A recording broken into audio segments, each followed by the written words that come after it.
Olá pessoal, tudo bem? Esse é o programa Michel Entrevistas. Qual que é o intuito desse programa? Eu vou trazer para vocês entrevistas com diversos especialistas da área de economia, administração e curiosidades diversas que vocês sugerirem aqui embaixo no link que eu vou deixar. Vocês podem sugerir tanto perguntas quanto entrevistados que vocês gostariam que viessem aqui. Vamos começar a entrevista de hoje?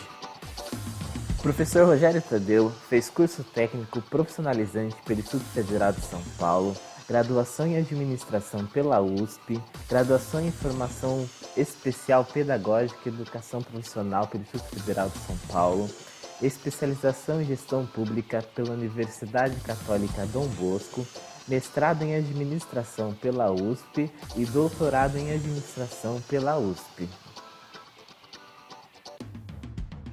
Professor Rogério, boa tarde, tudo bem? Essa aqui é a primeira entrevista do nosso canal Michel Entrevista.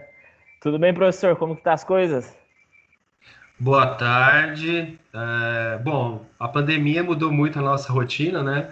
Mas tudo indo muito bem, né? Controlando aí as ansiedades. E para mim é uma honra, né? Ser o primeiro entrevistado. Muito obrigado por essa oportunidade, Michel. E vamos em frente, vamos lá. Olá, professor. Professor, eu foquei a nossa entrevista, ela está bem destinada no tema de administração pública. Peguei também um pouco sobre a questão do Instituto Federal, né, de quando vai voltar às aulas, e a gente vai discorrer um pouco sobre nesse assunto. Para começar a entrevista, o que seria a primeira pergunta é: o senhor acredita na eficácia do isolamento que a gente está fazendo? A gente não está no lockdown e nem no vertical, né? O senhor acredita que está sendo eficaz esse isolamento? Bom, o isolamento, nós precisamos lembrar que é uma recomendação do pessoal que estuda, né, da área da saúde, da área biológica. Então, trata-se de uma recomendação científica, né? Sob o ponto de vista dos efeitos dela, ao que tudo indica, o isolamento horizontal, que é o que nós estamos tentando viver, né, porque nós sabemos que a adesão da população não foi total, né, ela tem sido até parcial. Nos últimos dados oficiais, inclusive, em nenhum momento chegou a 60%, a 70%, né? Tem ficado ali na casa dos 40%, da casa dos 50%, né? E, enfim, mas o efeito do isolamento horizontal tem sido, sim, benéfico. Quer dizer, se hoje nós estamos falando já de milhares, né, de pessoas infectadas. Se hoje nós já falamos aí, né, é, por exemplo, agora, se não me falha a memória, já está perto de 700 mortos por dia, né, 700 mortos em 24 horas. Se nós chegamos nesses números, né, justamente por conta do isolamento horizontal. Se não fosse o isolamento horizontal, certamente esses números seriam muito piores, né? Talvez hoje nós estivéssemos falando em 2.000 mortes em 24 horas, ao invés de 700. Não estou querendo dizer que 700 é bom. É óbvio que é horrível, né? São 700 pessoas que provavelmente entristeceram famílias, 700 pessoas que deixaram, né, a oportunidade aí de uma vida longa, enfim, né? Mas poderia ser muito pior se não fosse o isolamento social. Então, o isolamento horizontal. Por isso que eu entendo que sim, tem sido uma medida eficiente, tem sido uma medida eficaz dentro, é óbvio, desse contexto de crise, né? Porque numa crise a gente não pode acreditar que nós vamos conseguir resultados ótimos, né? O que acontece nas crises é um esforço para mitigar, um esforço para você buscar o menor prejuízo. E eu entendo que, pelo menos pelas projeções estatísticas, hoje nós estamos tendo aquilo que seria o menor prejuízo, aquilo que é, do ponto de vista exequível, o menor prejuízo. A gente tem bastante a discussão sobre economia e saúde. O senhor acredita que isso já é um debate, vamos dizer, vencido, porque saiu recentemente pesquisas dizendo que o isolamento, ele, por mais que ele tenha o seu dano que ele causa para a sociedade, esse isolamento ele é mais benéfico do que se abrisse a economia agora. O senhor acredita que esse debate é uma coisa já vencida? Não teria necessidade de não existir o confronto entre as duas, porque seria economia e saúde andam juntas? Bom, primeiro, parabéns, né, por ter mencionado aí a existência de estudos. Então já existem, né, pessoas, pesquisadores, né, sérios, que aplicam de forma rigorosa metodologias para entender, né, as ciências sociais, né? Não é porque as ciências sociais aplicadas, elas não têm um laboratório onde a gente possa isolar, né, o objeto de estudo, que é impossível você desenvolver ciência. Então, parabéns por ter citado isso. De fato, existem pelo menos uns 2 artigos, né, que eu me lembro agora de cabeça, que mostram que nessas crises sanitárias, né, nessas crises que envolvem a saúde, né, os argumentos econômicos, eles se desmoronam, né? Ficam totalmente invalidados no momento seguinte. Então, na crise espanhola, na H1N1, esses cuidados relacionados, né, à saúde, né, mesmo que tenham causado algum grau grande, né, um grau significativo, vamos dizer assim, um impacto negativo na economia, o fato de você ter garantido a sobrevivência das pessoas assim, e da melhor forma possível, né? Lembrando que é uma crise, então minimizando ao máximo as perdas, né? A recuperação econômica ela se deu inclusive melhor naquelas localidades onde houve mais respeito às questões da saúde do que às questões econômicas. Então, já existem estudos nesse sentido, né? Eu não diria que é um debate vencido, tá? Eu não diria que não devemos continuar, né, a refletir sobre. Ao contrário, né? Até em respeito à ciência, nós devemos sim sempre trazer à tona os debates. É importante que haja, sim, a confrontação de ideias e que, se a todo instante, né, sejam revistas as decisões, né, que sejam revistos os resultados, porque a ciência, na verdade, ela é construída ao longo do tempo e coletivamente. Então, eu não diria que o debate está encerrado. Mas tudo leva a crer que sim, nesse momento, a melhor alternativa para a sociedade, né, para o nosso contexto de século XXI, é manter o isolamento, né, e privilegiar as questões de saúde. Mas e aí, como é que as pessoas sobrevivem? Porque a pergunta da economia é essa, né? Como as pessoas sobrevivem? Nesse sentido, é importante, então, nós fazermos uma pergunta um pouquinho anterior a ela. Nesse modo de produção que vivemos, nesse modelo de economia que nós vivemos, as pessoas viviam, né?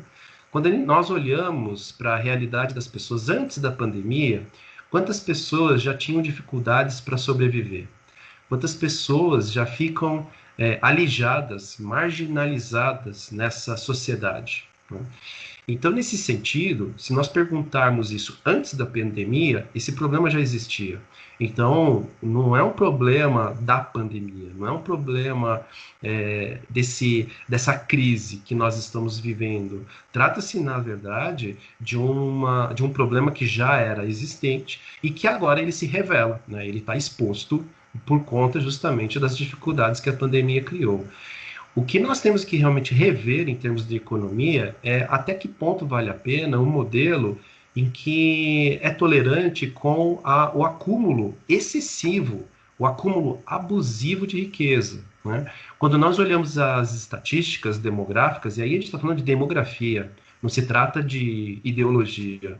Nas estatísticas demográficas, é observável que uma porcentagem muito pequena da população ela detém para si uma parcela muito grande da riqueza, né? Quando nós olhamos essa estatística sob o ponto de vista mundial, cerca de 1% da população detém a metade da riqueza, 50% da riqueza. Quer dizer, é uma concentração absurda, né? Quando nós olhamos para o Brasil, isso não é nessa proporção, né, de 50%, mas é de 30%.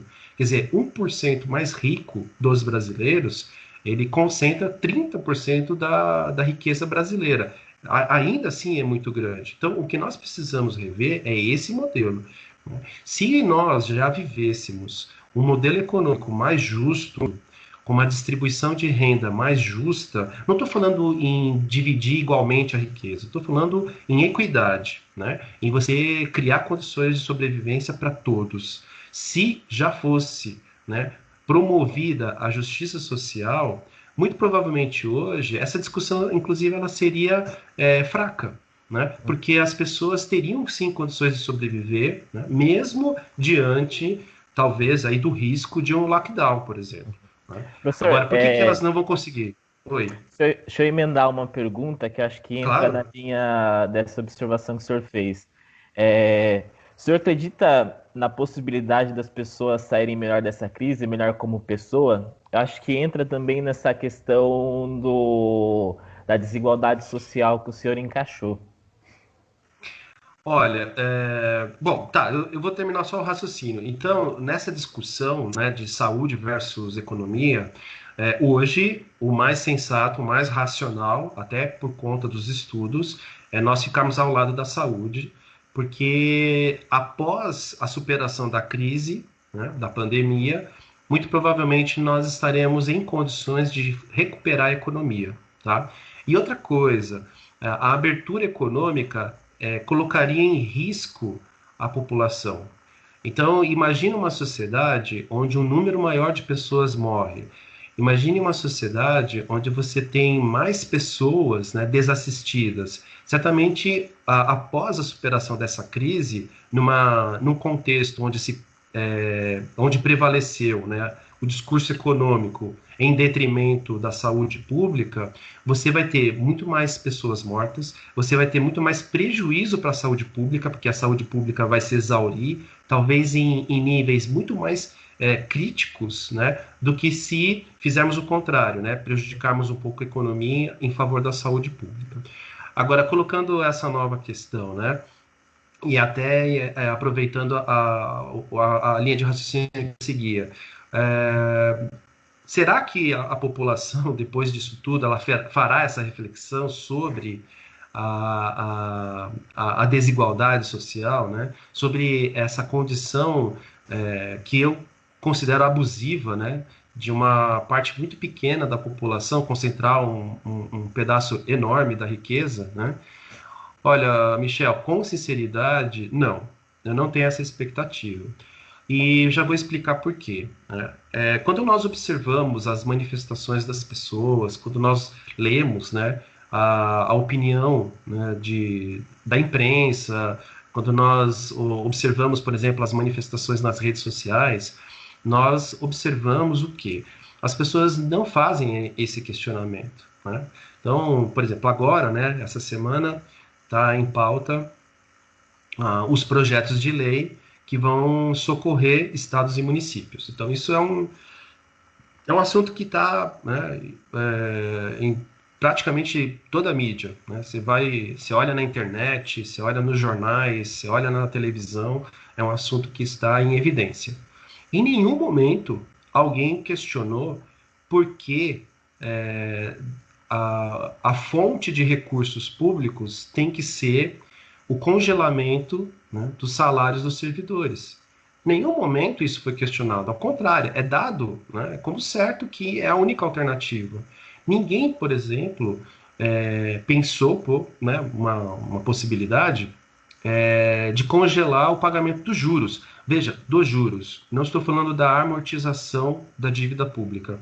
Porque o Estado, né, o governo brasileiro, ele poderia continuar amortizando a dívida pública, mas ele poderia congelar, né, suspender os pagamentos dos juros, né, e prorrogar esse pagamento. Também não estou falando em dar calote. Eu estou falando em prorrogação. Então, você para de pagar os juros agora e renegocia com os credores o pagamento desses juros lá no futuro, passada a crise, né?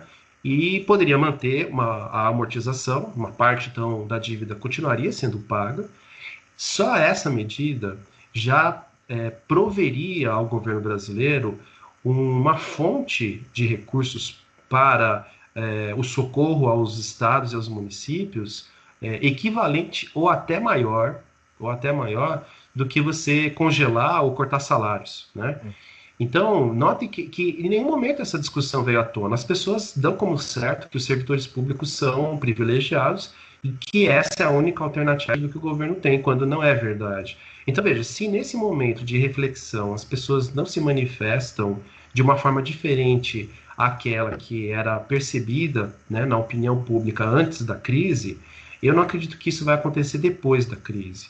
E mais um agravante, Michel, as aulas estão suspensas. Então, nesse sentido, você tem um prejuízo muito grande para a sociedade, que é justamente a oportunidade que crianças, adolescentes, jovens e mesmo adultos, né, que estão inseridos no contexto educacional, eles não estão tendo, né, o dia a dia da educação, então muito provavelmente eles também não estão tendo a oportunidade de aprender estas coisas. Essas reflexões não estão chegando para todos. Então, provavelmente, depois da pandemia, a minha expectativa não é que isso mude, tá? Agora, o que eu acredito em termos de futuro, né, desse momento posterior à crise, é que talvez as pessoas elas estejam mais propensas a aprender.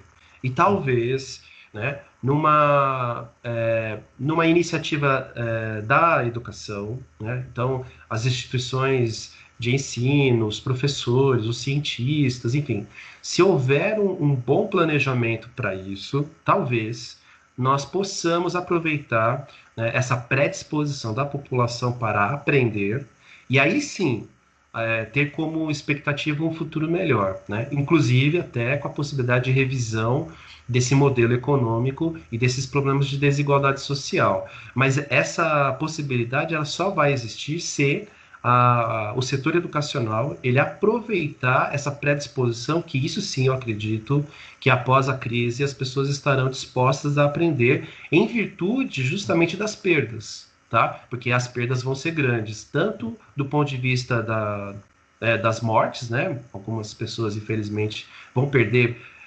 familiares, amigos, pessoas queridas, e também pela questão das perdas econômicas, que de certa forma vai provocar, né, na sociedade essa necessidade de rever as coisas. E a melhor forma de fazer essa revisão é voltar para os bancos escolares e aprender. Então, se houver essa confluência de forças, talvez, né, as pessoas predispostas a gente consiga mudar a realidade, mas isso ainda é futurologia, né? Hoje a minha expectativa não é tão otimista assim. Professor, encaixando uma pergunta, o senhor tem especialidade em administração pública, né, formação nessa área também. Como que o senhor imagina o papel do gestor público nisso? O diretor de escola, o prefeito, como que ele pode agir? Porque a gente está num cenário que as empresas privadas perdem um pouco a força e os gestores acabam ganhando uma presença maior. Como que o senhor vê a presença, como que deveria ser a ação desse gestor público no cenário atual que a gente está? Ó, Michel, essa pergunta é maravilhosa. Espero que essa entrevista seja assistida aí por muitas pessoas. Vamos ver, pegar a Aliás, opinião. Aliás, aproveitando, né, pessoal, divulguem, né, vocês que começarem a assistir aí, divulguem, porque certamente vai ser um canal aí, né, de sucesso, Michel, e eu farei a minha parte, né, e estarei na torcida para o seu canal ser muito bem sucedido e atingir um público enorme. Bom, olha, toda vez que acontece a crise, né, e isso você estuda na história, tá, Michel? Quem dá um pouco mais de atenção às aulas de história percebe isso. Toda crise demanda ação do Estado, não tem jeito, né? São as ações estatais que conseguem mitigar, né, minimizar os problemas daquela crise e reverter a situação nos momentos em que a crise, ela, enfim, ou ela se encerra por si só, né, sei lá, uma guerra, por exemplo, ou quando você encontra uma solução, né? Imagine que surja aí uma vacina, né, para o coronavírus. Então, o Estado, são as ações estatais que normalmente refletem, né, um porvir melhor, né? E é óbvio que nessas situações de crise, então, fica explícito isso, né? A gente nitidamente percebe que se não houver uma ação do Estado, a população sofre, porque, de fato, a iniciativa privada, e não é nem por falta de competência, tá? Mas é por justamente não ser da natureza da iniciativa privada as preocupações coletivistas, né? A iniciativa privada não está preocupada com o coletivo, ela está preocupada com o particular, né? E dependendo do negócio, com o indivíduo, né? Uma preocupação bem individualista. Então, por natureza, não dá para esperar da iniciativa privada uma reação em prol de um coletivo, né? Quem está com a preocupação com o coletivo, né, naturalmente, é o Estado. Então, o governo, sim, ganha protagonismo nas crises. E aí, o papel do gestor, como você coloca na pergunta, ele entra em destaque. Bom, Michel, eu tenho aproveitado nas oportunidades em que eu sou entrevistado, nas oportunidades em que eu participo de alguma videoconferência, de algum debate, né, online, né, porque hoje a gente não está conseguindo fazer É isso o novo meio, presencialmente. né? Isso é o novo meio. Nessas oportunidades, eu reafirmo sempre a importância de estudar administração. Mais do que nunca, fica claro a importância de pessoas competentes, né, estarem exercendo esses papéis. Porque quando, no exercício de um dirigente, né, público, pode ser, por exemplo, um diretor de escola, como você exemplificou, pode ser um prefeito, um governador, o presidente da República. Quando um desses dirigentes públicos, eles não possuem o mínimo de competência gerencial, quando eles não têm domínio nenhum, né, de conceitos, de métodos, de ferramentas da administração, fica claro que eles não sabem o que fazer, né? Eles ficam totalmente perdidos e é o que a gente muitas vezes observa na realidade. A gente olha, tem um monte de prefeito que não sabe o que faz. Aliás, o nosso presidente da República tem hora que ele também não sabe o que faz, né? Aliás, nem o que fala. Então você percebe que falta, né, competência, porque faltou estudar administração. Então é importante, sim, que os gestores, aqueles que pretendem ser ou aqueles que são, eles se dediquem um pouco a estudar, a entender o que é administração, né? Porque sem o domínio da administração, sem ter o domínio desse conhecimento, sem a aquisição das competências de um administrador, esse gestor ele compromete inclusive a resolução do problema. Como que eu vou resolver o problema se eu não sei nem por onde começar, né? Então, entender de administração pública nesse caso é fundamental. E eu fico muito feliz de poder aproveitar essa crise para reforçar esse discurso, porque não é um discurso de hoje, eu já tenho esse discurso há muito tempo, né? E só que agora ficou muito claro que o que eu falava antes da crise, né, da pandemia, não era não era bairrismo, não era corporativismo, era uma realidade, era um fato, né? E agora ele ficou evidente. Olha, sem competência gerencial, as pessoas que estão à frente, né, dos cargos públicos, muitas vezes não sabem nem por onde começar a resolver o problema. O gestor público, ele teria sim que saber como resolver esse problema. Trata-se, né, eu vou fazer uma analogia. É igual o médico. O médico, diante dessa doença nova, ele tem uma solução pronta? Não tem, né? Nenhum livro de medicina, né, do curso dele falou para ele como resolver o problema do coronavírus, né? Mas ele aprendeu uma série de protocolos, né? E aí o que, que ele faz? Ele aplica esses protocolos. Muito provavelmente, ao aplicar os protocolos, ele minimiza o problema e talvez, né, na aplicação desses protocolos, ele perceba algum caminho para solucionar o problema. É a mesma coisa em administração. Não existe nos livros de administração uma receita de bolo que o gestor público segue e resolve o problema. Mas nós estudamos em administração uma série de ferramentas, uma série de técnicas que nos permitem fazer o quê? Aplicar esses protocolos gerenciais para minimizar o problema e ficar observando aquilo que pode trazer uma solução, né, para o contexto que se vive, né? Aí o diretor da escola no contexto escolar, o prefeito no contexto da cidade, e assim por diante. Veja então a importância de você estudar, né? Então é fundamental. E o gestor público, ele precisa estar preparado, tá? E eu digo mais, eu vou até usar aí como exemplo o próprio Instituto Federal, né? Que é a instituição onde sou professor e você é estudante. O Instituto Federal nunca se preparou para essa crise, né? Por quê? Porque, infelizmente, os nossos gestores não têm esse preparo. Então, em nenhum momento, né, não existe um setor no Instituto Federal, uma inteligência estratégica, né, um setor de inteligência estratégica que observava os riscos, né, que existem, né? Ninguém podia imaginar a pandemia. Desculpa. Tem um artigo científico publicado em 2005, veja, 15 anos já esse artigo, que ele apontava, sim, para o risco de uma pandemia, tá? O próprio Bill Gates, né, ele tem um discurso dele facilmente localizado aí no YouTube, falando que muito provavelmente as crises que o mundo ainda viveria, né, no futuro, estariam mais relacionadas ao risco de uma pandemia, por exemplo. Então, quer dizer, falar que ninguém sabia é meio exagero. Sim, já existiam pessoas falando, olha, existe esse risco.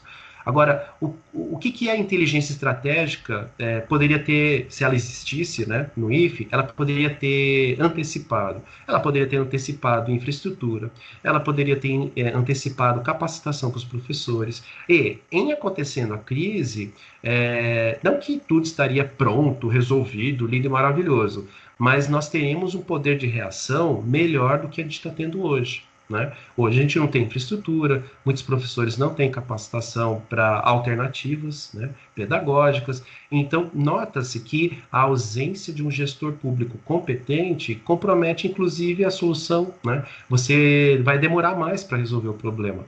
Então, tudo isso, sim, deixa em evidência a importância da administração pública, deixa em evidência a necessidade de se estudar a administração pública e de que as pessoas que aspiram esses cargos, né, ser um diretor, ser um prefeito, ser um governador, que elas estudem a administração pública, elas tenham a humildade de administração pública para estar preparado, não só para a crise, né, mas também para a bonança, porque muitas vezes, Michel, olhando para a nossa história, alguns governantes tiveram momentos maravilhosos, né, na economia, né, era aquele momento em que tudo estava dando certo, a economia internacional estava em ascensão, e eles não souberam aproveitar. Por quê? Porque também, na bonança, se você não tiver competência, você também não sabe aproveitá-la.